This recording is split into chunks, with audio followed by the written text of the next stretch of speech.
And the last variation on double slits is when you have microwaves.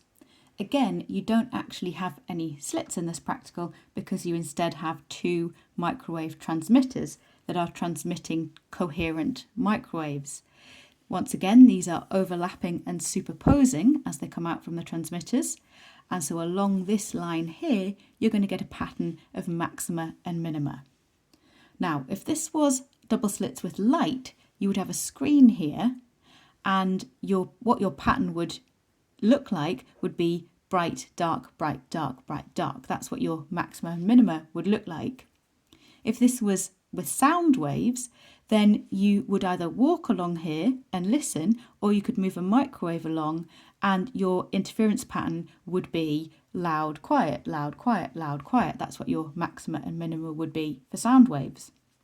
For microwaves, you just have a microwave detector and you move it along here and you are just detecting maximum intensity, minimum intensity, maximum intensity, minimum intensity. Simple as that. Okay, so have a go at this question.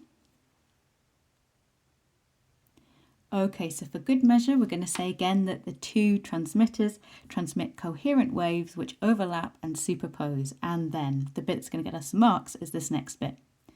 Wherever the two waves arrive with a path difference of 0 or a whole number of wavelengths, then the two waves will constructively interfere and will get a maximum.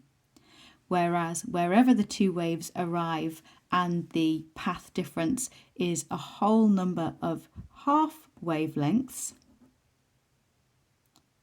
an odd number of half wavelengths, then they will destructively interfere and you'll get a minimum. The way to say that with phase difference, if you went down the phase difference route, is you say whenever the two waves arrive in phase, and you could have said that means a whole number of 2 pi radians or a whole number of 360 degrees. You could say that, but you didn't need to. So if they arrive in phase, you'll get constructive interference and a maximum. And if they arrive 180 degrees out of phase, so that's pi radians out of phase, or you can say if they arrive in antiphase, then destructive interference and a minimum. So whichever of those you chose. Okay, then for the calculation part of the question, we have a slit separation here, so that's A. We've got slit to screen there, and then we've got the wavelength there. So we put all of those into the formula and we get that the fringe separation, so the distance from one bright fringe, one maximum to the next maximum, is 0.75 meters. Okay, and now for the next part of the question, which is a real brain workout. Here we go. The amplitude of the two transmitted waves is going to be doubled. So remember that the intensity is directly proportional to amplitude squared. If the amplitude of both waves is doubled, that means that the amplitude of the resultant wave, when you add them together, is also doubled. And so the intensity is going to get 4 times bigger. Okay, but the position isn't going to change. So for the second mark, the position isn't going to change. Amplitude is not in that formula anywhere. Next, the separation between the transmitters. So the separation is A, remember.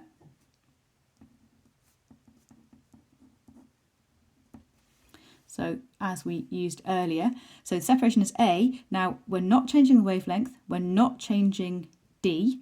So if we half A, X is going to get twice as big. So the separation is going to double. But now the intensity isn't going to change because the intensity depends on the amplitude. And then lastly, the phase of transmitter A is reversed. That means that wherever you had the two waves arriving in phase before, you would have got a maximum. Now they're going to arrive exactly out of phase, antiphase, and you're going to get a minimum, and vice versa. So what this means is that all the maxima are going to turn into minima, and all the minima are going to turn into maxima. But the intensity of the maxima and minima won't actually, either think of it as they change position or their intensity changes, whichever way you want to do it.